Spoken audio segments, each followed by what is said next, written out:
Olá, tudo bem? Seja muito bem-vindo.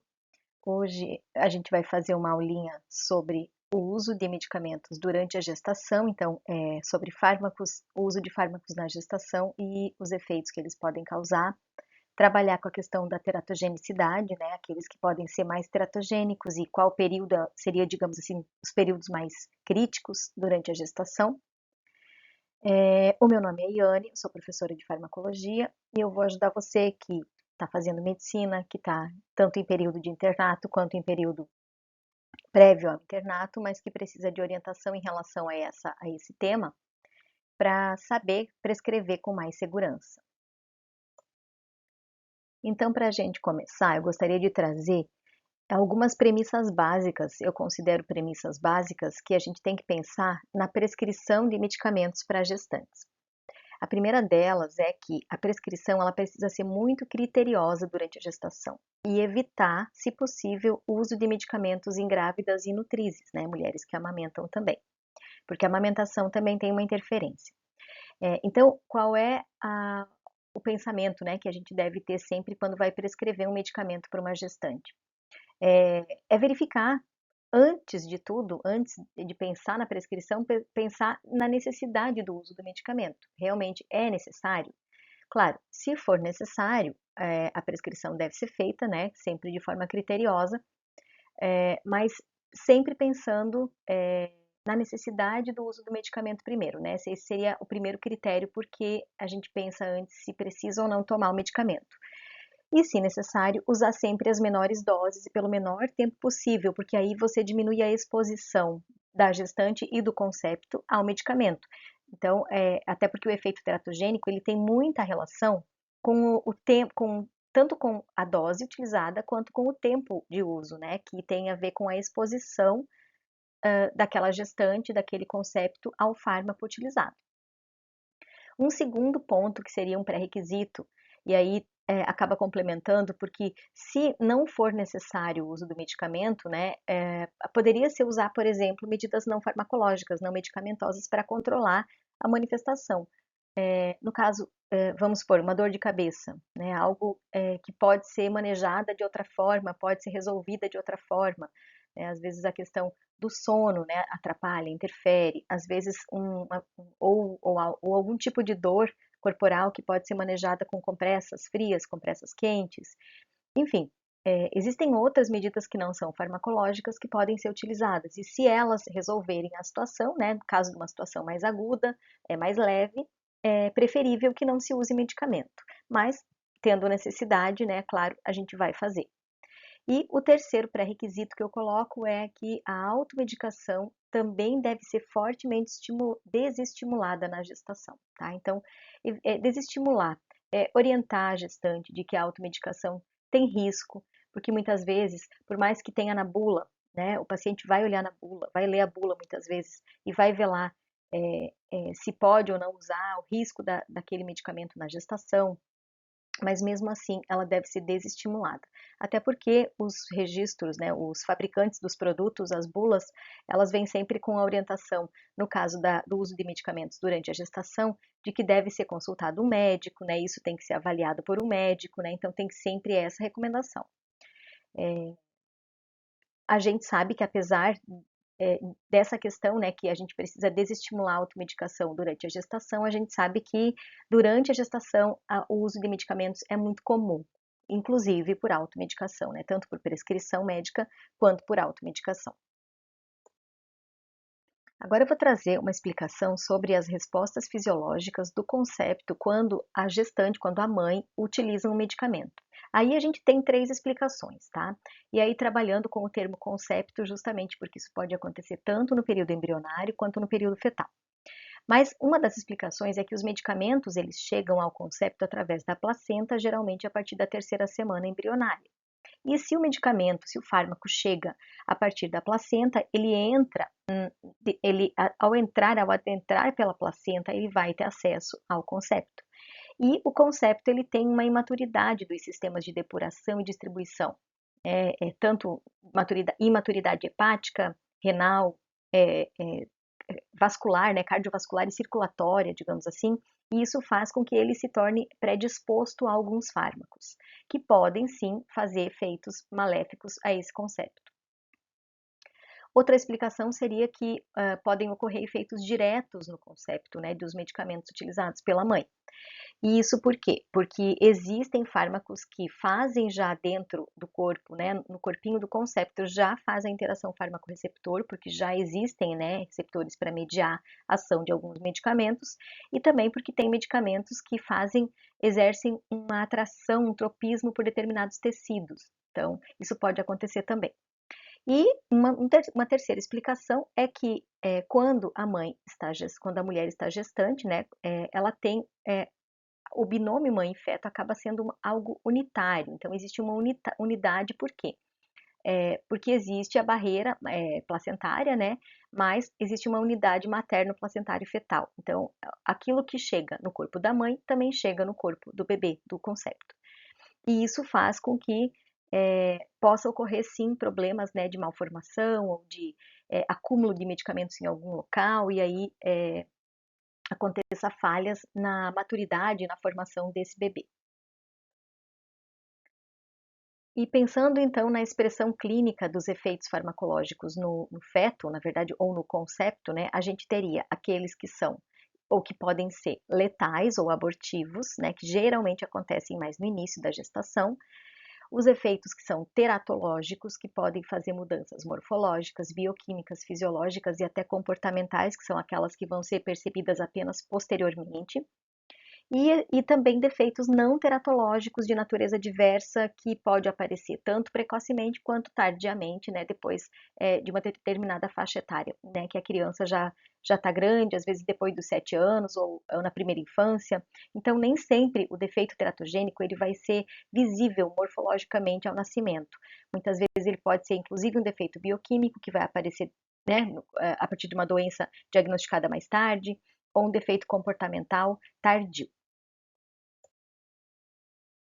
Bom, quando a gente pensa nos defeitos congênitos, o que que nós temos? A gente tem que pensar que, independente da mulher, da gestante, usar medicamento ou não, ou desenvolver um efeito teratogênico ou não, existe uma chance, que é de 1 a 3%, de o bebê nascer com algum defeito congênito clinicamente importante. Essa é uma chance, é uma prevalência de linha de base. Ela já existe independente de uso de medicamento durante a gestação ou não. E a causa disso acontecer, né, as causas, possíveis causas, elas podem ser tanto causas genéticas quanto causas ambientais, que são os agentes externos, né, mas geralmente isso acontece porque existe uma somatória desses fatores. Então, às vezes, a mulher tem uma tendência genética associada a fatores ambientais, e aí a gente acaba que considera que são causas multifatoriais, né? Isso é gerado por causas multifatoriais.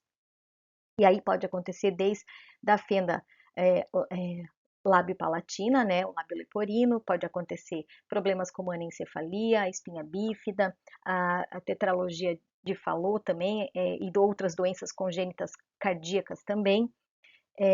Mas aqui a gente sabe, né, que existe uma prevalência maior nas mulheres que têm uma dosagem baixa de ácido fólico ou que não repõem o ácido fólico, né, no início, principalmente no início, lá no período pré-concepcional e no início da gestação, mas, independente disso, existe sim uma chance de linha de base, né, do bebê nascer com alguma malformação, algum defeito congênito, que vai até 3%. Em relação aos tipos de teratógenos, o que que nós temos? Não só medicamentos podem causar defeitos ou problemas, né, teratogênicos. A gente tem agentes químicos que podem causar, os medicamentos entram como agentes químicos, mas também o cigarro, poluentes ambientais, tudo que pode ser não só ingerido, né, como medicamento, mas que pode ser inalado, como esses dois exemplos aqui.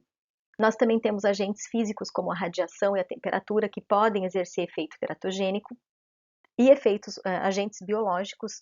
Um exemplo clássico, né, que nós vimos há algum tempo atrás foi o Zika vírus, ou o vírus da rubéola, citomegalovírus e também o toxoplasma, que são exemplos das TORCH, né, que são as doenças que podem também causar malformação fetal, defeitos, né, teratogênicos, e que são de origem biológica. Eu trouxe agora essa tabelinha que fala sobre a classificação do risco do uso de medicamentos durante a gestação, de acordo com a categorização por letras, que é a categorização usada pelo FDA, que é a agência reguladora dos Estados Unidos. Então, esse tipo de classificação ela é utilizada já há bastante tempo. Hoje, ela está sendo revista, né, desde 2015 isso está sendo revisto, para que aconteça uma alteração nessa categorização, porque o que acontece? Atualmente, a gente ainda categoriza o medicamento pela letra. Então, esse medicamento aqui ele tem risco C, esse tem risco D, esse tem risco X, risco B, risco A. Risco A é difícil, né? A gente não tem, mas o B sim. E, às vezes nos falta dados, nos faltam informações para a gente poder avaliar de uma forma mais precisa o que seria esse risco C. Né? Porque risco C a gente pensa, não deve usar na gestação, mas muitas vezes o benefício que a paciente vai ter é maior do que o risco, então essa categorização do FDA ela está sendo alterada. Mas, enfim, o que nós temos ainda, né, que os livros, os materiais ainda trazem esse tipo de classificação, nós temos que a categoria A ela é aquela em que os estudos controlados em mulheres grávidas, o fármaco não demonstrou risco para o feto no primeiro trimestre de gravidez, mas não há evidências de risco nos trimestres posteriores, sendo remota a possibilidade de dano fetal. É difícil um laboratório produtor de medicamento classificar um medicamento como risco A, até porque ele dá uma isenção de risco e a gente sabe que nenhum medicamento é isento de risco, tanto em grávidas quanto em mulheres não grávidas, né? Enfim. Já o risco B é aquele em que os estudos em animais não demonstraram risco fetal, mas também não há estudos controlados em mulheres grávidas. Ou então, os estudos em animais revelaram riscos, mas que não foram confirmados em estudos controlados em mulheres grávidas. Então, a gente sabe da dificuldade que existe em fazer ensaio clínico com gestante, né, por conta das questões éticas. A gente acaba fazendo pegando os dados, né, que se tem de estudos em animais e extrapolando esses dados para gestante, mas nem sempre isso procede, porque, por exemplo, a própria talidomida, ela não era teratogênica em camundongos e no ser humano ela é teratogênica, né? Então, nem sempre isso vai ter uma procedência, vai acontecer da mesma forma, mas considera-se que a categoria de risco B é uma categoria, é um medicamento relativamente seguro, né, que pode ser utilizado desde que em doses terapeuticamente normais, em um menor tempo possível, né, de tratamento, enfim. Já o risco C equivale àqueles estudos que não foram realizados, né, aos medicamentos, aliás, que não foram realizados estudos em animais e nem em mulheres grávidas. Ou então, os estudos em animais revelaram risco, mas não existe estudo disponível realizado em mulher grávida. Então, aqui já existe um risco iminente. E o D também tem risco, o fármaco demonstrou evidências positivas de risco fetal humano. No entanto, os benefícios potenciais para a mulher podem eventualmente justificar o risco, como, por exemplo, em caso de doença grave ou que ameace a vida e para os quais não existe outro fármaco mais seguro. Então, o risco C e D, ele tem aquela questão que tem que pesar o risco-benefício.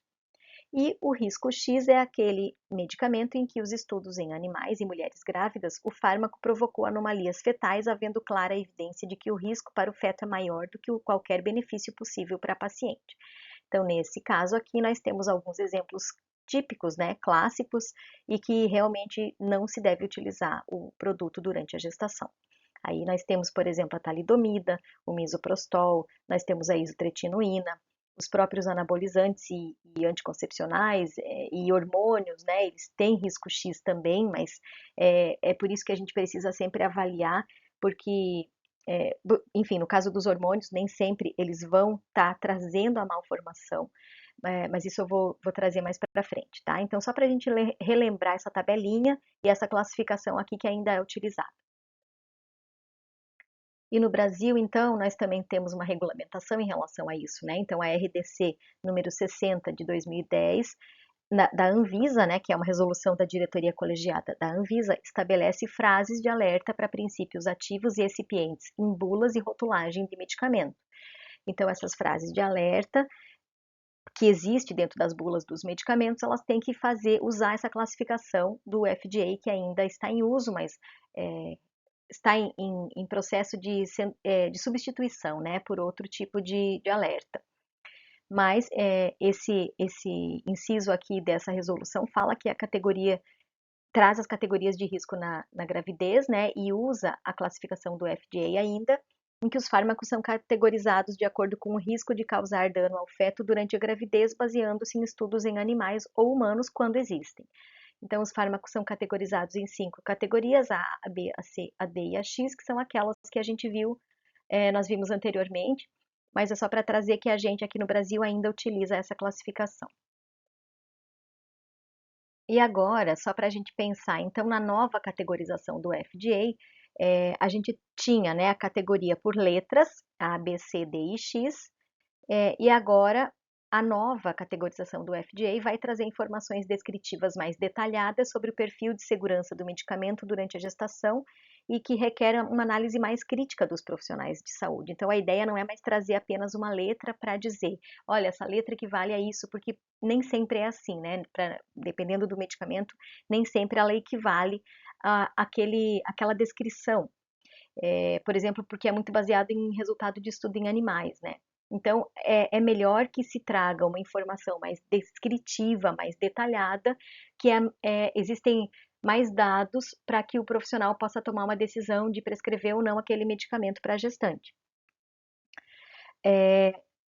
Essa classificação antiga ainda é focada em risco de teratogenicidade dos fármacos no primeiro trimestre da gestação, e a nova categorização pretende abranger todo o período da gestação, trabalho de parto, parto e também orientações para mulheres e homens com potencial reprodutivo, e considera efeitos de teratogenicidade, também efeitos adversos fetais, descrevendo detalhadamente o dano potencial na bula, a sua frequência e gravidade.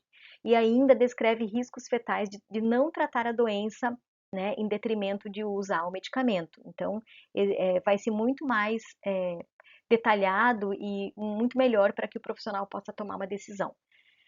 E ainda, né, para finalizar então a categorização em letras, que é a antiga, as informações frequentemente baseadas em estudos realizados em animais e poucos dados de uso em humanos, que é a grande dificuldade que nós temos.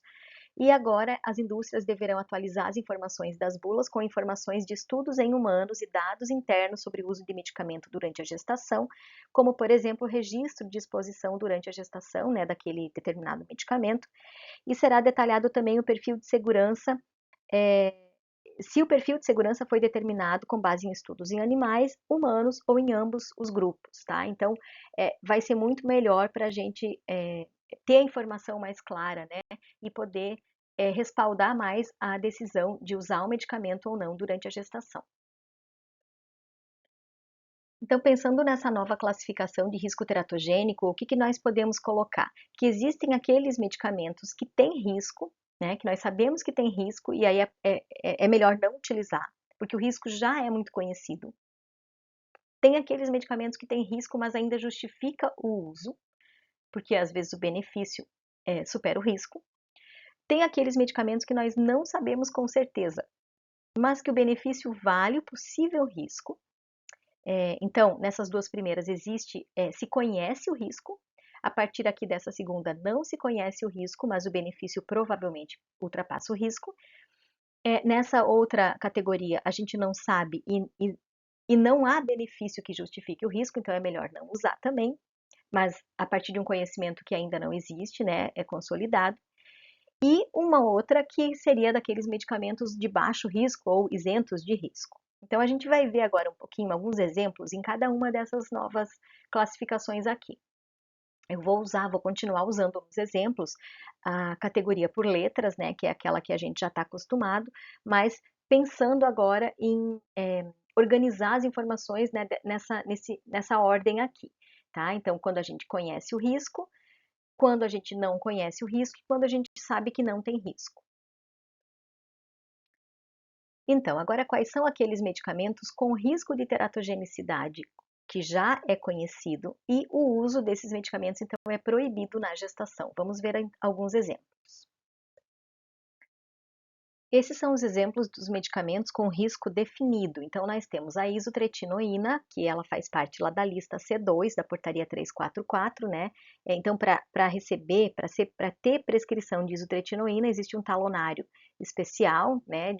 Uma notificação de receita especial. E existe também o preenchimento e assinatura de um termo de responsabilidade, né? De que esse medicamento ele causa, sim, risco teratogênico. Também a talidomida tem risco definido, ela também está na portaria 344, só pode ser vendida ou comercializada ou utilizada a partir de uma prescrição que está lá na lista C3, também tem termo de responsabilidade, termo de anuência, e também o misoprostol, né? Então, esses três exemplos aqui são exemplos clássicos de medicamentos com risco definido, portanto, esses medicamentos aqui são proibidos de uso na gravidez. Apesar daqueles medicamentos terem proibição de uso na gravidez, a gente sabe que existem casos, né, onde algumas mulheres usam aqueles medicamentos, porque a isotretinoína é utilizada para tratamento de acne, por exemplo. A talidomida é utilizada para tratamento hoje de hanseníase e outras doenças. E a gente sabe que pode acontecer sim a gestação, né, não planejada nesse meio tempo de tratamento.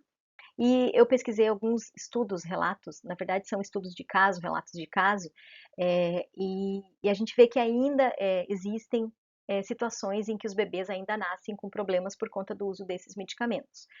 Aqui a gente pode ver se isso aqui está publicado nessa revista, né, um relato de caso de bebês que nasceram com alterações de face, né, sem a formação auricular aqui, defeitos, né, cardiovasculares, defeitos no sistema nervoso central, e isso por conta do uso da isotretinoína sistêmica, de retinóides sistêmicos. A gente também sabe que retinóides tópicos estão isentos desse risco. Então, se a mulher ela engravida sem planejar, mas está usando retinóide tópico, não há risco teratogênico, porque a gente sabe que a absorção sistêmica de um medicamento de uso tópico ela é muito pequena, né? E aí não vai fazer esse tipo de malformação aqui. Porém, o uso de retinóide sistêmico ele traz esse tipo de malformação aqui. Aqui nós temos mais um estudo publicado, né, de um bebê que nasceu com essa embriopatia talidomídica por conta do uso da talidomida por uma mulher, né, que acabou gestando durante o tratamento. E aqui a gente tem as malformações clássicas da talidomida, que é a focomelia, né, os membros encurtados, aqui a ausência de membros, anomalias cardíacas, a microftalmia, a surdez, a ausência de testículos. E a gente sabe que hoje a talidomida ela ainda é utilizada no tratamento da hanseníase, também no tratamento de eritema nodoso, né, e outros acometimentos que a hanseníase pode trazer para os pacientes. Ainda a talidomida é utilizada também para mieloma múltiplo, alguns outros tipos de câncer, no tratamento de pacientes HIV positivos também. Então, existe um uso sim da talidomida, apesar de ter um controle, né, uma vigilância maior, porque ela só pode ser vendida ou só pode ser utilizada com controle, né, com receituário, mas a gente sabe que pode acontecer a gestação, apesar de ter toda a orientação de que a mulher, no período de uso da talidomida, tem que usar algum método contraceptivo, como os próprios anticoncepcionais, né, que são indicados, porém a gente sabe que acontece e pode ainda ter esse tipo de malformação, né, de bebê nascendo com essa malformação. E aqui alguns relatos de caso, né, que eu encontrei com o uso do misoprostol, que ainda existe, e que o misoprostol ele é muito utilizado, inclusive para fazer aborto, realização, né, de prática de aborto, quando não se quer a gravidez. Só que o grande problema do misoprostol é que quando ele é usado no primeiro trimestre, ele nem sempre faz o aborto, ele nem sempre interrompe a gravidez e pode não interromper a gravidez e ainda causar essas malformações e o nascimento de crianças com malformação, né? E as principais malformações do misoprostol, a gente vê a paralisia facial congênita, que é a síndrome de Mobius. Na síndrome de Mobius, o que, que a gente tem? A gente tem acometimento do nervo do sexto e do sétimo par, do nervo abducente e do nervo facial. Então, é uma criança que provavelmente vai ter dificuldade para mamar, por exemplo. A gente vê outros defeitos, como defeitos, danos no sistema nervoso central, o pé torto, a artrogripose, que é a malformação nas articulações, e amputações de membros. Então, isso é bastante complicado, né? A qualidade de vida dessas crianças fica bastante comprometida, e a gente sabe que o uso do misoprostol é proibido, né? Mas a gente sabe que ainda existe. Agora eu vou apresentar um caso clínico para vocês, para a gente poder discutir nos próximos slides, né? Porque existem muitas situações assim controversas, não é fácil da gente tomar decisão terapêutica, né? Decisão clínica e terapêutica dentro desses determinadas situações. Então, só para a gente poder discutir e levantar os aspectos mais relacionados à prática também. Então, esse caso clínico, ele é de uso de hormônios androgênicos e é uma mulher de 39 anos que ela engravida sem planejar, usava uma preparação com anabolizantes porque tinha como objetivo ganhar musculatura. E na fórmula havia hormônios androgênicos de baixa dosagem. Como essa mulher já tinha tentado engravidar anteriormente, não tinha conseguido, ela, apesar de não planejado, ela gostaria de manter a gestação, só que ela estava preocupada com o risco de masculinização do feto, né? Porque a questão até, inclusive na bula desses produtos, existe a questão da teratogenicidade, né? E risco de masculinização. Essa gestante estava no momento com 6 semanas, e aí a gente precisaria avaliar até que ponto esses produtos, esses anabolizantes, né? Derivados, por exemplo, de testosterona, vão causar malformação, sendo que ela ainda está no início da gestação. Claro que, logicamente, ela deve parar com o uso desses produtos se ela quiser continuar a gravidez, né?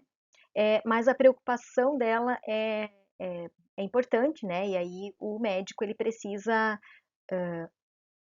tomar uma conduta e orientar a paciente nesse sentido, né? Então, a conduta, claro, seria a retirada desses produtos, mas também tem que ser feita uma avaliação, até porque a paciente não é uma paciente que está em idade reprodutiva, né, sem risco, ela tem 39 anos, então a gente precisa fazer uma avaliação em relação ao risco dessa gestante de ter um bebê com algum tipo de problema, por conta do uso desses anabolizantes e também da idade. Então, o uso dos hormônios androgênios e dos anabolizantes na gestação, o que nós sabemos, né? Que a presença da testosterona em embriões do sexo masculino parece ser a responsável pela diferenciação normal da genitália externa.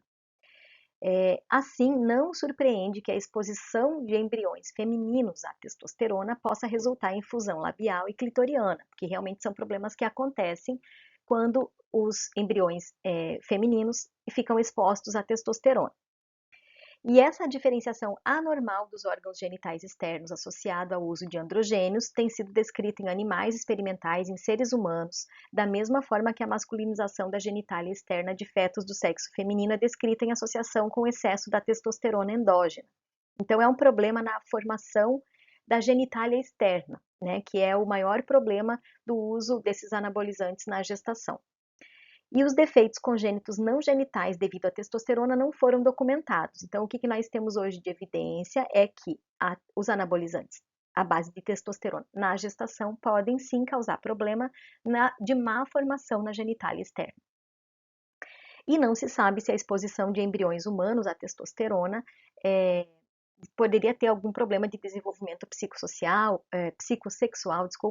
ou então neuroendócrino anormal, possivelmente mais tarde, né? Então, isso ainda não se tem evidências. E eu trouxe essa imagem, que é lá da embriologia, mas é uma imagem bem importante, porque até para a gente fechar esse caso clínico do uso de anabolizantes na gestação, que tem a ver com a malformação na formação da genitália externa, né? Então, vamos pensar o seguinte, aqui a gente tem todas as etapas da formação do concepto, né? Desde da sua implantação aqui, na primeira semana, segunda semana, até a formação final, lá no período do termo, né, do parto. Então, o que nós temos? Aqui a gente tem a idade embriológica, né? Então, é pela idade embriológica essa contagem aqui, e não pela data da última menstruação, que seria a idade do período gestacional, idade gestacional, né? Aqui nós temos que na primeira e na segunda semana acontecem os eventos mais iniciais da divisão do zigoto, implantação e gastrulação, e a própria implantação dele no endométrio, né? E a partir da terceira semana, a gente começa a contar a formação, então, de todos os órgãos, enfim. A genitália externa, a gente sabe que ela começa a formação lá pelo final do período, início do período fetal, né, digamos assim. Só que ela vai terminar sua formação lá no finalzinho da gestação, tá? Então, no caso da mulher, do caso clínico, da gestante do caso clínico, ela descobriu com 6 semanas a gravidez, estava usando, né, durante as primeiras 6 semanas, mas a gente sabe que nas 6 primeiras semanas a gente não tem muito impacto na formação da genitália externa, que o impacto maior vai acontecer lá no final da gestação. Então é muito provável que ela não tenha que o bebê, nesse caso, não tenha nenhum tipo de efeito teratogênico por conta do uso dos andrógenos. Lembrando mais um detalhe aqui, que se a gente for pensar na diferença da idade embrionária e da idade gestacional, que é contada pela DUM, pela data da última menstruação, essa segunda semana embrionária equivale à quarta semana a partir da data da última menstruação. Então, aqui a gente está na 38ª semana embrionária, mas na 40ª semana da data da última menstruação, né? Então, só para lembrar desse detalhe. E aqui a gente consegue ver, então, né, só para finalizar, a formação, por exemplo, do coração, dos membros superiores, membros inferiores, né? Quando começa, mais ou menos, e quando finaliza, os olhos, os dentes, o palato, os ouvidos, a genitália externa aqui, o sistema nervoso central, né, que na verdade ele começa a formação desde o início, né, mas ele vai finalizar só lá nas últimas semanas, então ele decorre aqui, né, todo o período, né, então o coração já não, né, o coração ele tem uma finalização aqui mais depois do período embrionário, começando o período fetal, já não tem mais, o coração já está formado, membros superiores também, membros inferiores também, né? Então, o impacto do uso de medicamentos, por exemplo, no começo da gestação, é claro que tem impacto em órgãos importantes como o coração, por isso que existem tantas anomalias congênitas de malformação do coração, mas tem coisas que impactam mais no final da gestação. Então, se a mulher usa um determinado medicamento que tem um risco teratogênico no começo da gestação, mas isso vai impactar numa coisa que é formada lá no final, como é o caso do caso clínico que nós acabamos de ver, isso provavelmente não vai ter influência, tá? Então, nesse caso, a gente acaba tendo que olhar essa imagem, né, que é uma imagem bem básica lá, mas que é uma imagem que nos diz bastante, nos mostra bastante. No caso daquela paciente, ela precisaria ser tranquilizada por conta da preocupação excessiva, né? Porque a questão do uso de hormônio no começo da gestação provavelmente não teria impacto na formação da genitália externa da criança. Obviamente que ela teria que parar de usar o produto, né? Não continuar utilizando. Agora vamos para uma outra categoria, daquela que existe risco conhecido, então o medicamento ele tem risco, o risco é conhecido, mas o benefício pode suplantar o risco. Nesse caso aqui, a gente vai ver alguns exemplos, e aí entram principalmente o tratamento das doenças crônicas, como a epilepsia, a depressão, a doença bipolar e outras doenças, né? A hipertensão, a gente pode usar vários exemplos aqui das principais doenças crônicas. E geralmente a decisão de utilizar um medicamento com risco C e D, que geralmente aqui são esses medicamentos, né? Naquela classificação antiga do FDA, são aqueles que têm risco C e D. A decisão de usar o medicamento ou não, ou a paciente que já usa aquele medicamento, ele tem um risco C ou D, e ela engravida, e de repente não conseguiu planejar, né, engravidou sem planejamento, e o que a gente faz? A gente precisa trocar o medicamento por um de risco B, por exemplo? Essa decisão, ela não vai depender de um único profissional. Geralmente a gente tem que tomar essa decisão, tanto não só com o obstetra, né, mas com o psiquiatra, com o cardiologista, enfim, com outro médico que também trata a paciente.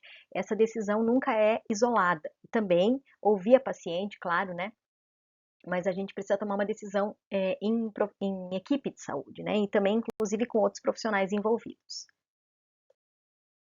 Então, aqui eu trouxe só um quadrinho, né, que mostra os principais agentes, medicamentos com risco teratogênico conhecido e significativo em humanos. A gente tem o ácido valproico, tem os anti-inflamatórios, os AINES, né, os não esteroidais, a maioria dos imunossupressores e e quimioterápicos, né, utilizados para câncer também, os anticoagulantes cumarínicos, como a varfarina, metotrexato, todos os imunossupressores entram aqui, né, os corticoides também, sistêmicos, a carbamazepina, produtos como chumbo, né, que podem causar intoxicação, drogas também de abuso, cocaína, hormônios, derivados hormonais, dietil, etilbestrol, o etanol, o álcool, né, a gente sabe que o etanol, ele faz teratogênese também, fenitoína, então veja que todos os anticonvulsivantes mais clássicos, né, estão aqui, antifúngicos como o fluconazol, hormônios androgênicos, né, como foi o caso que a gente acabou de citar, os inibidores da enzima conversora de angiotensina esse aqui é um dos grupos de antipertensivos que mais tem risco. A isotretinoína, que a gente já falou, o lítio, né, que é usado muito para tratamento da doença bipolar, mercúrio, assim como o chumbo, né, que são produtos que vão causar intoxicação, o misoprostol, que a gente já falou, metimazol e carbamazol, que são produtos que vão ser usados nas doenças da tireoide também, né, propiltiuracil, a talidomida, tetraciclina e derivados, outros produtos do grupo das tetraciclinas, que são antibióticos que também têm risco teratogênico, quinolonas, enfim, a gente tem aqui vários exemplos, né? Mas que muitas vezes os pacientes eles precisam utilizar determinado medicamento por conta da doença trazer maior risco do que o próprio uso do medicamento. Então a gente vai ver agora alguns exemplos. Então, eu vou trazer um outro caso clínico, que aqui de uso de anticoagulantes, é uma paciente de 35 anos, com 12 semanas de gestação, e ela tem uma história de trombose venosa profunda no passado e está atualmente em uso de varfarina para prevenção de novos episódios, só que ela engravida sem planejamento, né, que é o que acontece na maioria das vezes, e ela já descobre com 12 semanas já. Mas ela deseja manter a gestação, só que está preocupada com os riscos que a varfarina pode trazer. Então, vamos ver quais seriam esses riscos. Então, os anticoagulantes cumarínicos, né, como a varfarina, eles são medicamentos com risco conhecido, mas com justificativa de uso. Só que a gente sabe que a varfarina ela pode acarretar a síndrome varfarínica, e os principais problemas que ela pode acontecer quando usada durante a gestação é o nascimento de bebês com anomalias ósseas, como se fosse uma displasia esquelética. Então, ou hipoplasia de nariz, né? Aqui, no caso, existem as evidências, né? A estatura diminuída, então é na formação óssea esquelética que a varfarina acaba prejudicando a formação. Então, o que que acontece? Geralmente a varfarina ela não é indicada para que seja utilizada durante todo o período gestacional. O que que a gente faz? A gente faz a substituição por heparina, porque ela não é teratogênica. Então, se substitui a varfarina pela enoxaparina, né, que é hoje a heparina de baixo peso molecular. E como é que a gente faz essa troca? A enoxaparina, 40 miligramas ao dia até a 13ª semana. Claro que no caso da paciente em questão, ela já descobriu na 12ª semana, não foi possível fazer essa troca nesse período inicial, porque o período até a 12ª, 13ª semana seria um período mais crítico em que a varfarina pode sim fazer esse tipo de malformação, né? E depois, e posteriormente, a varfarina mantendo-se até a 36ª semana. Na 36ª semana, a partir da 36ª semana, retornar a enoxaparina em nível profilático até 24 horas antes do parto. Então, a varfarina ela é mais preocupante, né? Ela tem maior poder teratogênico no início da gestação e no final da gestação. Por isso se faz essa troca pela enoxaparina. Claro que no caso de uma mulher com um histórico, né, de tromboembolismo venoso, um evento tromboembólico que está em uso de varfarina, o ideal é que a gestação seja planejada, e aí a gente consegue fazer essa troca da varfarina pela enoxaparina.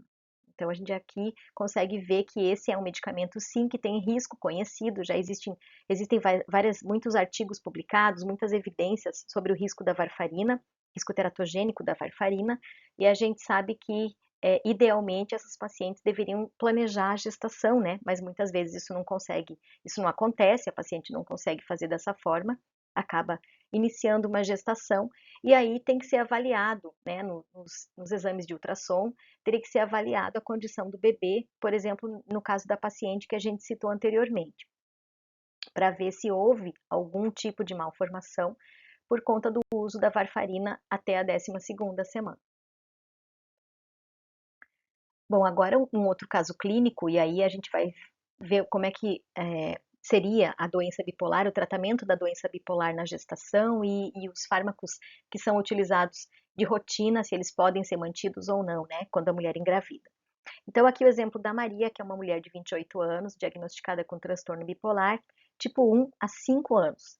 E ela está em tratamento já com carbonato de lítio há 3 anos e tem respondido bem à medicação, então é um tratamento que já está, digamos assim, estabilizado. Só que ela está planejando engravidar e vai à consulta para avaliação. Então, você como médico, né, ou como futuro médico, como é que você poderia se comportar nessa situação e qual seria a melhor orientação para essa paciente? Então, o carbonato de lítio, ele tem também risco conhecido, mas com justificativa de uso. Então, o que a gente deve pensar, né? O lítio já tem evidências na literatura de que ele causa anomalia de Epstein, que é a malformação na válvula tricúspide.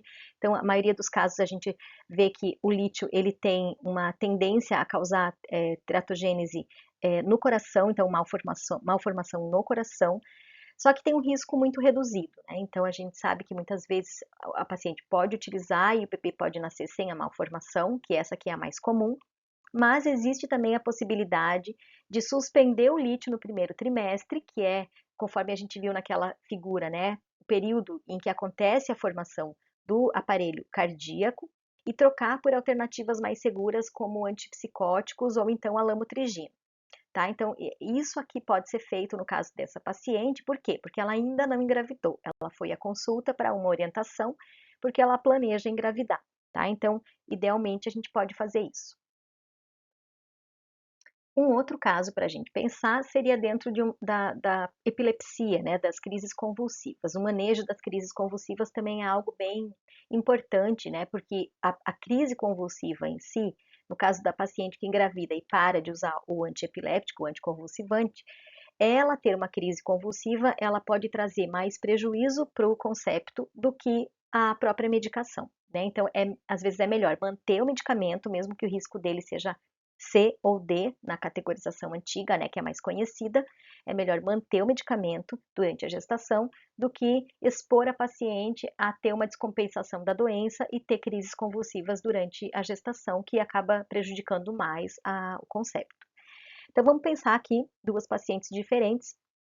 Temos a Carla, de 32 anos, e ela tem epilepsia e está em tratamento com valproato de sódio há 5 anos e descobriu que está grávida há 8 semanas. E a Mariana, de 27 anos, que tem epilepsia desde a adolescência, trata com carbamazepina há 6 anos e ela faz uso de contraceptivos orais, mas recentemente descobriu que está grávida de 10 semanas, então as duas já estão gestantes. Só que ela interrompeu o uso do contraceptivo assim que soube da gravidez, mas continua tomando a carbamazepina. Então, pensando aí no valproato de sódio e na carbamazepina, a minha pergunta é: poderia ser mantido o tratamento tanto da Carla quanto da Mariana ou não? Né? Então, vamos ver no slide posterior. Bom, nós sabemos que os anticonvulsivantes também têm risco conhecido de teratogênese, mas com justificativa de uso, como eu expliquei anteriormente. Então, tanto a carbamazepina quanto o ácido valproico estão associados à ocorrência de defeitos de fechamento de tubo neural, com risco de aproximadamente 0,5 a 1% para a carbamazepina e 2% para o ácido valproico. Lembram que no início da aula eu comentei que existe um risco de base para malformação que vai até 3%. Então, independente da mulher estar usando um medicamento como a carbamazepina e o ácido valproico, esse risco existe para qualquer gestação, para qualquer pessoa, tá? Então, não é um risco muito elevado, né? 0,5 a 1 e 2% não são riscos elevados. São praticamente iguais aos riscos que já existem, independente do uso do medicamento. Bom, o ácido valproico ele pode estar associado também a uma síndrome teratogênica mais ampla e não deve ser considerado de primeira linha para tratamento de transtorno bipolar na gravidez. Mas a gente sabe que mais de 90% das mulheres com epilepsia tratada terão filhos normais. Então veja que é algo que a gente, claro, tem que estar atento, tem que se preocupar, mas que às vezes vale mais a pena tranquilizar a paciente, porque ela às vezes não planejou a gravidez, usa o medicamento e fica preocupada, né, em relação ao risco da teratogênese. Então, vale mais a pena tranquilizar a paciente e continuar o uso do medicamento, né, já que existe, no caso das duas pacientes anteriores, elas estão com a doença, com o manejo bom da doença, né, elas estão homogêneas, então o ideal é continuar o tratamento por conta disso, né? Então, a chance de ter esses defeitos é muito pequena. E se a gente for pensar em relação à comparação da carbamazepina com o valproato ele tem um risco maior. Então a gente sabe que existe a síndrome do valproato, né, que ocorre malformação de fechamento de tubo neural, de sutura craniana, né? Então nós temos aqui, por exemplo, uma foto exemplificando isso. Atraso de desenvolvimento neuropsicomotor. Então, isso aqui tá tudo, os artigos onde eu utilizei, né, as imagens, então tá tudo aqui documentado, vocês podem acessar e verificar. Mas é importante a gente, quem sabe, no caso da paciente que usa o valproato, poderia ser trocado por outro medicamento, desde que conseguisse fazer isso junto com o médico, né, que já atende essa paciente, que já acompanha essa paciente, não apenas o obstetra, não só o obstetra, né, mas fazer sempre em equipe essa troca, para ver se a crise convulsiva, se a epilepsia, se a doença vai conseguir ter uma manutenção, né, adequada, tá? Então, a síndrome do valproato é o que mais preocupa. Então, a carbamazepina não tanto, né? Claro que pode acontecer, tem chance de acontecer, mas a chance ainda é muito pequena. Então, no geral, quando a gente trata de epilepsia, o que se sugere? Se a paciente engravida e já está usando o medicamento e ela tem uma doença que está controlada, mantém-se o medicamento, né? Avalia-se, claro, né? Sempre vai fazer o seguimento, o acompanhamento da gestação, mas mantém-se o medicamento porque às vezes a troca do medicamento no meio da gestação pode favorecer a uma descompensação da doença, que pode ser mais prejudicial do que o próprio uso do medicamento. E aqui nós temos algumas condições em gestantes que podem necessitar de tratamento, né? Entre elas aqui nós, como já havíamos comentado, os anticonvulsivantes. Veja que eu trouxe agora, pensando na categoria que a gente já conhece, né, que é do FDA, veja como que o risco dos anticonvulsivantes todos, ele beira o risco C e D, ou seja, todos eles têm risco. Não há muita segurança no uso desses medicamentos, porém é aquilo que a gente já conversou, né? Então, carbamazepina, fenitoína, fenobarbital, ácido valproico e vigabatrina, tudo com risco D. A lamotrigina, o topiramato e a gabapentina com risco C. Tá? Então, se for, no caso, efetuar uma troca, talvez efetuar uma troca do D pelo C, desde que a doença não tenha descompensação, né? Um outro exemplo que a gente pode citar é o caso da depressão ou da ansiedade, que são doenças que, se elas não forem tratadas, elas podem ser muito maléficas para a paciente, né? A gente sabe que não é porque a mulher engravida que a depressão vai passar, que a ansiedade vai passar, muitas vezes agrava o quadro, né, ao invés de diminuir. Então, um exemplo aqui é da Camila, de 28 anos, que tem histórico de depressão e ansiedade, está em tratamento com paroxetina, 20 mg ao dia, clonazepam, 10 gotas à noite, e olanzapina, 2,5 mg ao dia, há 6 meses. E ela descobriu que está grávida de 6 semanas. E aí, se você fosse o médico que atende a Camila, né, o que você faria? Você trocaria algum medicamento, faria uma retirada, faria uma substituição, mexeria na dose? Então, vamos pensar agora a partir desses medicamentos. Bem, agora dentro do que a paciente já toma, vamos pensar nos antidepressivos, né? A gente tem antidepressivos tricíclicos, que eles são contraindicados na gestação, porque eles podem causar síndrome de abstinência fetal, então os tricíclicos, eles não são indicados. Os inibidores da recaptação da serotonina é o grupo que a gente mais indica, porém, veja que nenhum deles tem risco B, todos eles têm risco C e D. Então, é colocar na balança e avaliar o risco-benefício. Fluoxetina, sertralina, citalopram e escitalopram, risco C, e paroxetina é o risco D. Então, a paroxetina, que é o que a paciente já estava usando, é a que mais causa anomalia congênita de coração. Então, ela é o que a gente considera que deveria ser evitado, né? Então, talvez a troca da paroxetina pelo citalopram ou pela fluoxetina, que é uma opção que existe no SUS, né? Os inibidores da monoaminoxidase devem ser evitados na gestação porque pode levar à crise hipertensiva, e a olanzapina tem risco C, né? Então, até se houver necessidade de utilizar, pode ser continuada. Mas entre os 3 grupos de antidepressivo, o que nós temos? Que a preferência é para os inibidores da recaptação da serotonina, tentando evitar a paroxetina, né? Escolher algum dos outros. Bom, dentro dos benzodiazepínicos, todos eles também têm risco C e D, sendo que o diazepam é o maior risco, né, o risco D. O lorazepam, o clonazepam e o alprazolam têm risco C. Então, como ela já usa o clonazepam, ou dependendo daí da situação, né, teria que ser avaliado em equipe, se mantém o diazepam, que ela usa 10 gotas à noite, que tem risco C, ou se retira o clonazepam, e de repente tenta fazer o manejo só com um antidepressivo, tá? Mas o risco deles, dos benzodiazepínicos, ou é C ou é D. Claro que nesse caso aqui, como existem medicamentos com risco menor, a gente não priorizaria, no caso, o diazepam, né, que tem risco maior. Então, aqui uma recomendação da Febrasgo, né, que pela maior comprovação da sua segurança, a fluoxetina é o fármaco dentro dos inibidores da recaptação da serotonina que deve ser de escolha na gestação e evitar a paroxetina. Na lactação, há evidências de que a sertralina tem a menor taxa de concentração no leite materno. Recomenda-se para qualquer antidepressivo utilizado que os horários de amamentação sejam adaptados para minimizar a exposição do bebê ao fármaco, né? Então, sempre a lactação é uma outra questão, né? É conteúdo para uma outra aula, mas se a gente for pensar no uso durante a gestação, então a fluoxetina seria o mais indicado, pensando inclusive no acesso, né? Porque ela tem no SUS. Indo para uma outra situação clínica, casos de dor. Então, vamos pensar numa paciente, Maria, que é uma gestante de 28 anos e está no seu 2º trimestre de gestação. Ela apresenta um quadro de dor lombar crônica, uma lombalgia, que vem sendo tratada com codeína 30 mg 2 vezes ao dia. Porém, a paciente está preocupada com o uso da medicação durante a gestação e gostaria de saber se existe uma outra opção de tratamento. Agora vamos pensar lá nos opioides, né?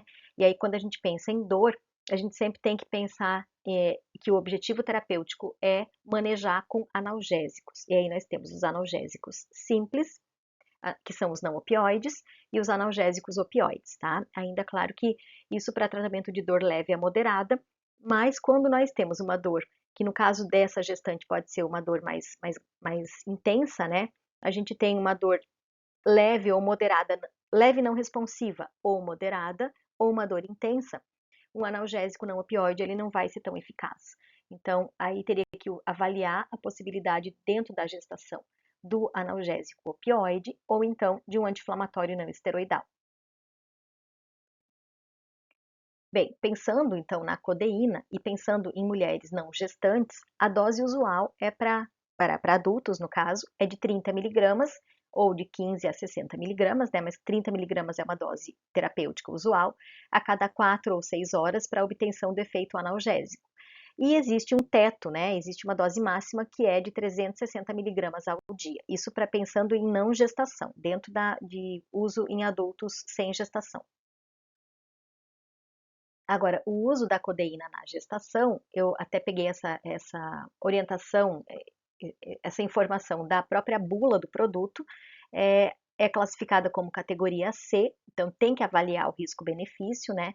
Já que esse analgésico ele vai atravessar a placenta, então categoria C, né? Também tem a questão de que o analgésico usado durante o período de trabalho de parto pode causar depressão respiratória no recém-nascido. A codeína não é segura, né, para uso durante a gestação, mas tem que avaliar se não existe outra possibilidade de outro analgésico ou outro anti-inflamatório. Claro que dos AINES também não existe AINE com muita segurança, né? A maioria é risco C e D também. E chegando mais próximo ao termo, maior é o risco do uso do AINE. Então a gente tem que avaliar outro tipo de intervenção que não seja farmacológica nessa paciente para a lombalgia. Quem sabe algum outro tipo de técnica, né? Ou fisioterapeuta, algo que pudesse minimizar o uso de medicamento ou diminuir a exposição, diminuir a dose e tratar essa lombalgia com outro tipo de intervenção. Bom, ainda para dores de maior intensidade, né, que podem acontecer durante a gestação, Os opioides seriam indicados, mas causam problemas para a mãe e para o feto, né? E existe um risco, morfina, risco C e D, C no começo da gestação e D no final, no último trimestre. Codeína, mesma coisa, risco C e D. Tramadol, risco C. Né? Então, nem deles é muito seguro durante a gestação. E se a gente for pensar então para dores musculoesqueléticas e para febre, nós teríamos os analgésicos simples e antitérmicos, né? Paracetamol tem risco B em toda a gestação, então paracetamol todo mundo sabe que ele é seguro, entre aspas, né? Porque não existe nada que tenha segurança 100%, mas ele tem menor risco, digamos assim, né?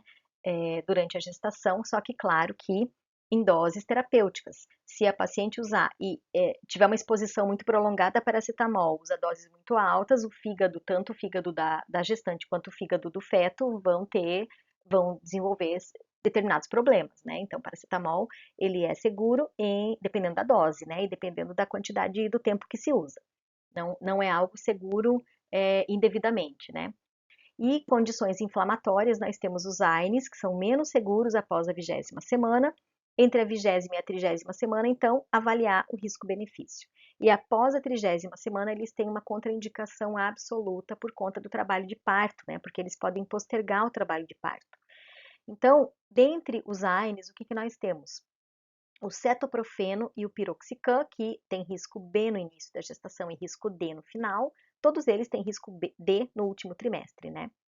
Ibuprofeno C e D, etodolaco C e D, cetorolaco também, nimesulida, celecoxib, AS, naproxeno, todos eles com risco C no começo e D no final. Então, não tem uma segurança de uso de anti-inflamatório não esteroidal durante a gestação. Por isso que a gente indica que para tratamento de dor e febre é paracetamol, e se precisar usar um anti-inflamatório não esteroidal, ainda existem aqueles com risco B no comecinho da gestação, porém no final da gestação todos eles são contraindicados.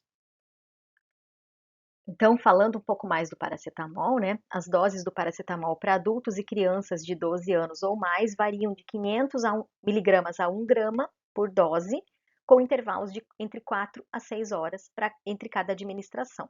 Então, pensando nesse sentido, pode-se prescrever 500 miligramas, por exemplo, a cada 6 horas, a cada 4 horas, a cada 8 horas, depende, né, do que está sendo tratado, ou até 1 grama por dose, ou seja, 2 comprimidos de 500, né, a cada 4 horas ou a cada 6 horas, desde que não ultrapasse 4 gramas em 24 horas. O que nós temos que ter em mente quando a gente pensa no uso de paracetamol na gestante? É usar a menor dose efetiva e com os intervalos mais espaçados possível, né? Então, por exemplo, se a gente conseguir usar 500 miligramas a cada 8 horas, a cada 12 horas e conseguir ter uma melhora clínica, excelente. Se a gente tiver que usar 500 miligramas a cada 6 horas, ok, mas pelo menor período de tempo possível. Então, estabelecer uma posologia que não dure muitos dias de tratamento e sempre com as menores doses possíveis, tá? Então, é esse sentido aí que tem que pensar na prescrição na gestação.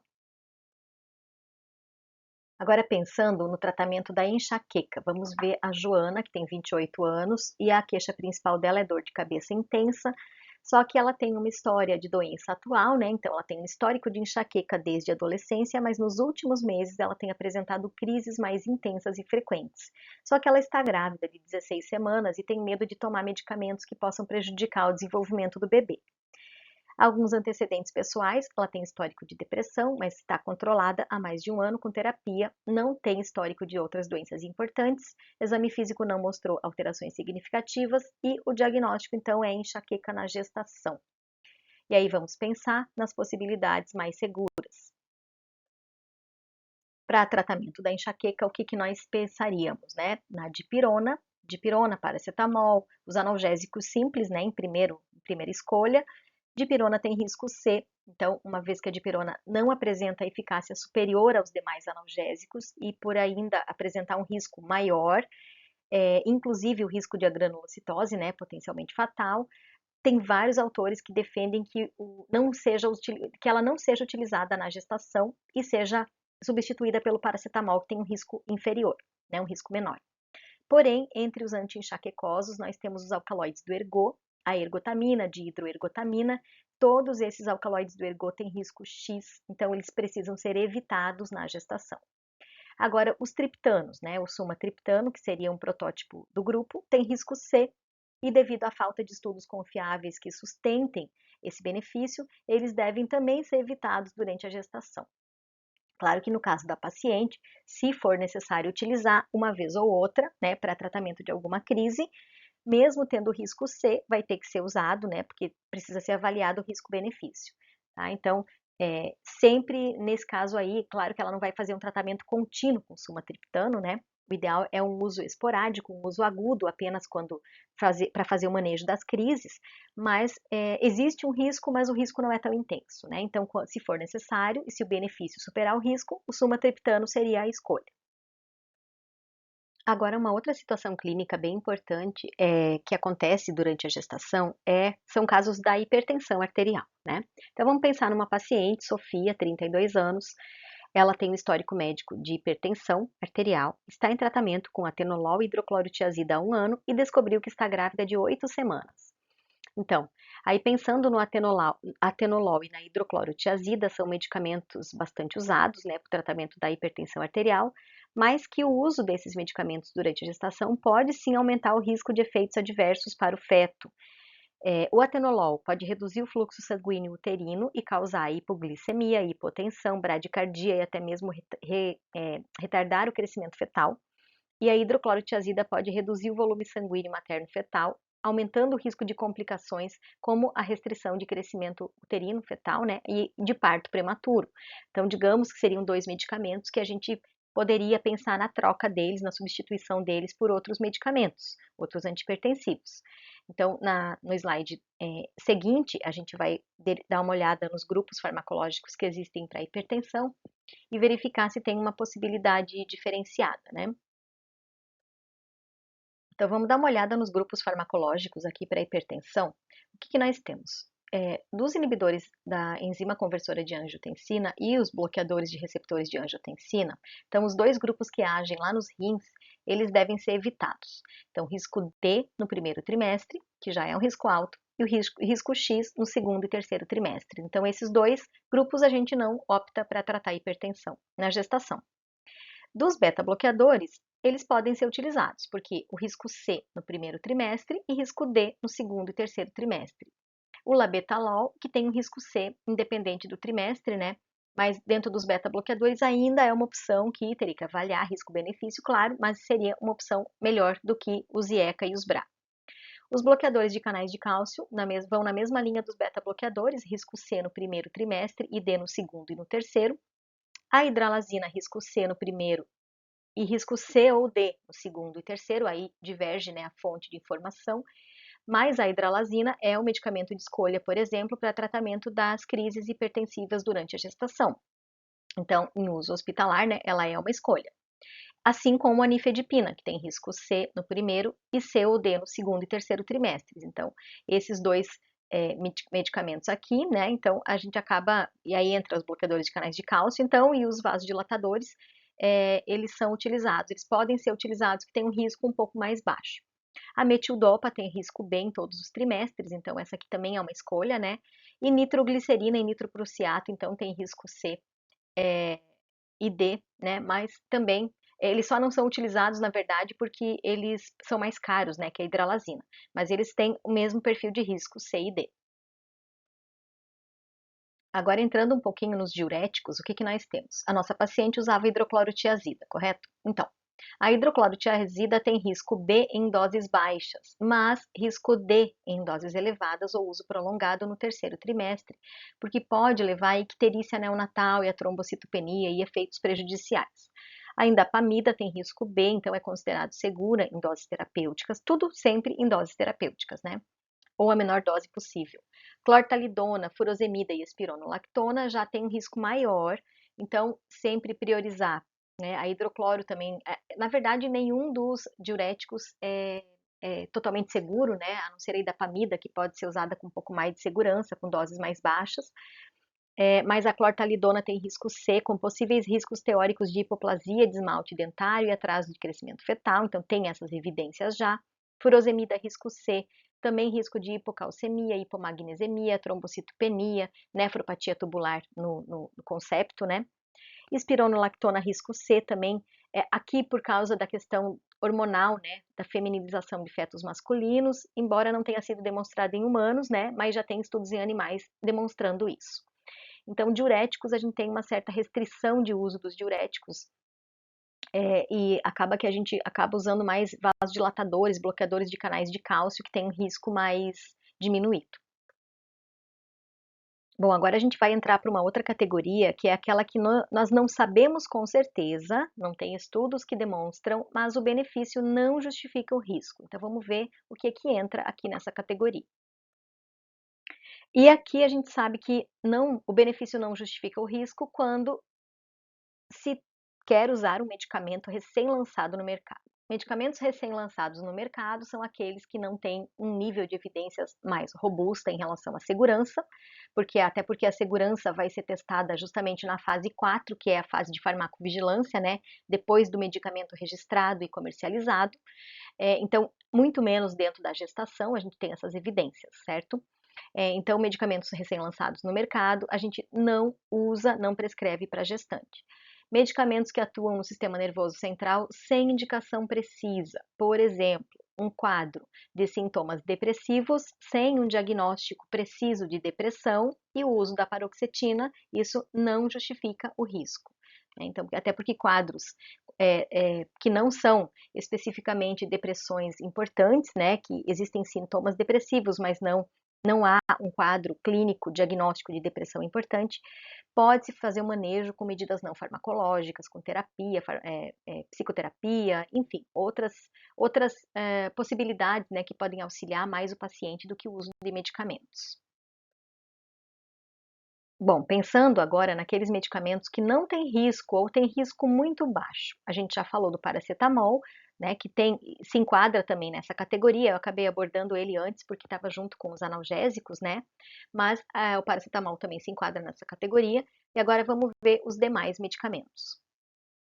Bem, uma situação muito comum na gestação é náusea e vômito.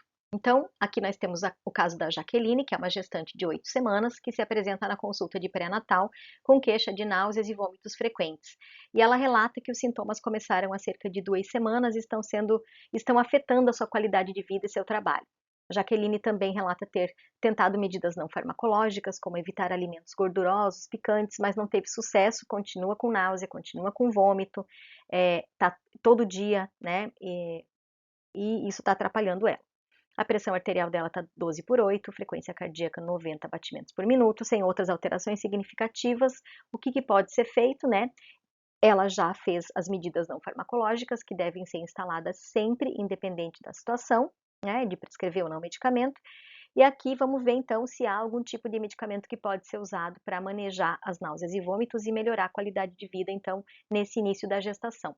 Já que náuseas e vômitos são fisiológicas, né, por conta das quantidades, concentrações hormonais, e elas tendem a perdurar no primeiro trimestre, né, mas com o passar da gestação elas tendem a não existir mais. Bom, então o tratamento deve ser sempre individualizado de náuseas e vômitos na gestação, levando em conta a gravidade dos sintomas e o risco-benefício do uso dos medicamentos. Então, inicialmente é recomendado que sejam feitas as mudanças na alimentação e no estilo de vida, como evitar alimentos gordurosos, picantes, comer sempre pequenas refeições frequentes ao longo do dia, né, pequenas quantidades por refeição e maior número de vezes, beber bastante líquido, evitar cheiros fortes que possam desencadear a náusea. E se essas medidas não forem suficientes, então pode ser que seja necessário o uso de medicamentos. O uso de medicamentos, inclusive dos antieméticos, deve ser cauteloso, especialmente no primeiro trimestre. Então, o que nós temos aqui? Nós temos doxilamina, piridoxina e dimenidrato, que tem risco B, que são os 3 medicamentos bastante usados para isso. Hiperêmese gravídica, né, que é um quadro clínico que não é mais fisiológico, daí ele é patológico. A gente tem a metoclopramida e a ondansetrona. A metoclopramida, a gente tem um risco B, pode ser usado. A ondansetrona, a gente tem na bula, tem várias informações, né, eu consultei várias fontes. Na bula, o risco descrito na bula é B. Para o FDA, o risco é B também, só que o manual da Febrasgo traz um risco C, da ondansetrona, principalmente no primeiro trimestre, que é justamente quando se vai usar, né? Mas, enfim, ele é prescrito, ele pode ser prescrito, sim, a ondansetrona para náuseas, controle de náusea e vômito na gestação. Os antiácidos, antagonistas H2, como ranitidina, né? Inibidores da bomba de próton, como o pantoprazol, omeprazol, para doença de refluxo gastroesofágico também podem ser prescritos, porém, eles têm risco C, né? Então, aqui tem que ter um pouquinho mais cuidado com o uso desses medicamentos. Então, aqui nós temos, por exemplo, o dimenidrato e o Dramin B6, né, que é o dimenidrato, 50 miligramas, e a piridoxina, 10 miligramas. A gente tem ele, que pode ser usado, tem risco B, ele pode causar um pouco de sonolência como reação adversa, mas ele pode ser usado até 6 horas, a cada 6 horas, né, sendo que o máximo é 200 miligramas ao dia. Metoclopramida de 5 ou 10 miligramas também pode ser usado a cada 8 horas ou a cada 6 horas, tem risco B.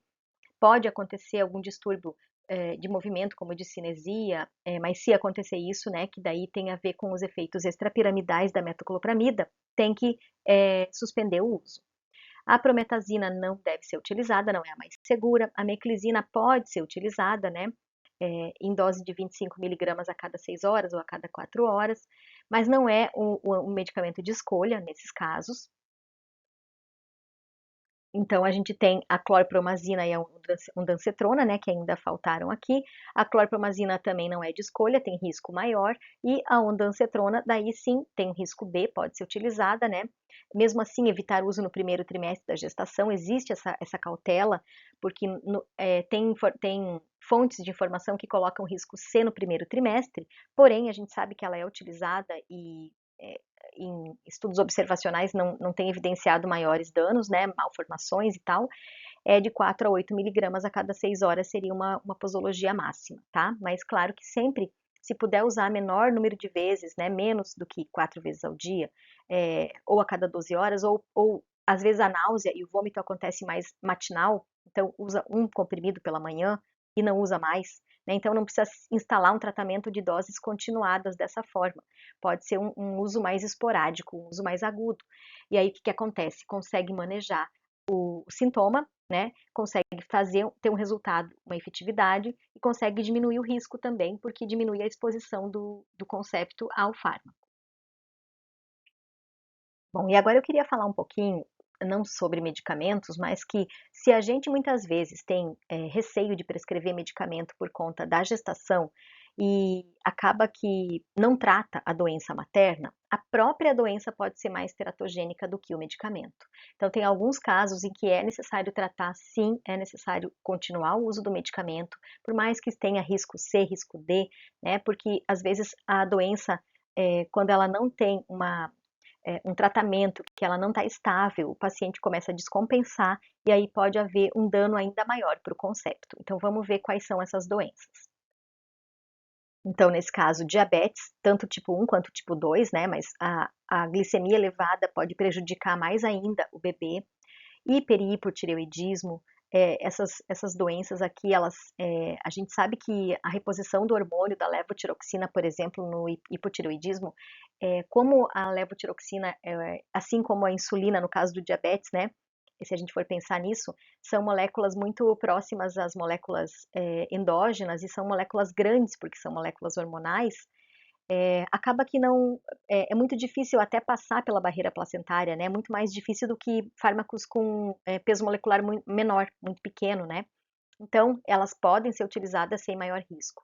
Hipertensão não tratada também é muito complicado, então tem que usar algum tipo de medicamento, mesmo que o risco seja C, a fenilcetonúria, a epilepsia, como a gente já viu, depressão, né, e outros transtornos psiquiátricos, mas também doenças autoimunes, o câncer e a febre alta. Então, deixar a gestante com febre por conta de ter medo de usar um antitérmico não é legal, né? Tem a febre alta, a hipertermia pode causar mais problemas do que o próprio medicamento, né? Então, por exemplo, diabetes mellitus tipo 1 tem que tratar com insulina, início do tratamento desde antes da concepção, então não se começa um quadro de diabetes tipo 1 na gestação, né? Tem que controlar os níveis de glicose, porque a hiperglicemia é teratógena em gravidezes diabéticas, relacionando o mau controle glicêmico da mãe diabética com risco aumentado de embriopatia. A hiperglicemia pode conduzir à dismorfogênese através de uma série de cadeias moleculares que levam à hipóxia do embrião. A produção de radicais livres de superóxido dismutase mitocondriais, a diminuição da atividade de antioxidantes é um aumento das vias apoptóticas. Então, ela é muito danosa, né? A própria doença traz danos. Aqui só para também demonstrar que o próprio hipotireoidismo materno, se não tratado, traz retardo mental no bebê, porque o T3 e o T4 a gente sabe que não são teratogênicos, né, a reposição desses hormônios, então é melhor tratar do que deixar uma doença descompensada durante a gestação.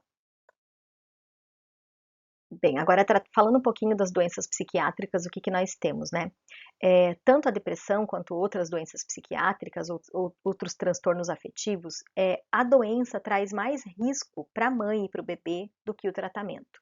Então, às vezes existe um medo do medicamento que leva a um tratamento inapropriado, a não adesão ao tratamento, ou a gestante para de uma hora para outra, né, de usar o medicamento. Então, isso pode também trazer mais danos para a mãe e para o bebê do que o tratamento em si. A questão da depressão, quando a depressão é uma doença que tem um impacto importante, né, na qualidade de vida, estou falando da depressão não tratada, né? Quando a doença tem um impacto negativo na vida da mulher, da gestante, ela precisa ser tratada. É diferente, por exemplo, de uma mulher, uma gestante que apresenta sintomas depressivos e não tem um diagnóstico clínico evidente e importante de depressão. Nesses casos, o uso do medicamento não é o mais indicado, não há necessidade. Mas quando a depressão ela é importante, ela tem um impacto negativo, é preciso tratar. Tá? Então, é nesse sentido que a gente avalia, né? E também considerar o uso de álcool, drogas, diminuição nos cuidados pré-natal e nutrição inadequada, porque muitas vezes a mulher, a gestante, ela vai ficar sem o medicamento e ela vai piorar o quadro depressivo na gestação, ou então aquela depressão pós-parto, né? E às vezes ela vai começar a buscar outras formas de alívio, como o uso de álcool, o uso de drogas na gestação, ou então o bebê nasce e ela diminui os cuidados do pré-natal, ou não come, né? Tem muito essa questão também, não se nutre adequadamente, tanto na gestação quanto na lactação, na amamentação. Então, a doença depressiva ou transtorno afetivo não tratado pode sim ter um impacto considerável e muito negativo, né? Tanto para a mãe quanto para o feto ou para o bebê depois do nascimento. Então, o que nós temos? Que para depressão, a maioria dos medicamentos psiquiátricos pode ser usado na gestação, apesar de ter risco C ou D, né, segundo aquela categorização do FDA. O lítio, ele é mais complicado por causa da cardiopatia, mas mesmo assim o risco é muito baixo. O ácido valproico tem a síndrome do valproato, que daí sim deve ser evitado e deve ser substituído por outro anticonvulsivante. E os inibidores da recaptação da serotonina já são bem estudados e são o tratamento de primeira linha dentro dos antidepressivos. E é isso, então a gente finalizou essa aula, a gente trouxe bastante informação, né, sobre o uso de medicamentos na gestação, então a gente tem que ter bastante cuidado sempre ao avaliar a paciente, ao verificar a doença de base e não deixar aquela doença que pode ter um impacto bastante negativo sem tratamento. Então, dentro das opções disponíveis, sempre avaliar o risco-benefício, né, avaliar qual seria o tratamento que vai trazer um maior benefício sem ampliar muito esse risco. Tá? Então, gostaria de agradecer e finalizar a aula. Muito obrigada a todos.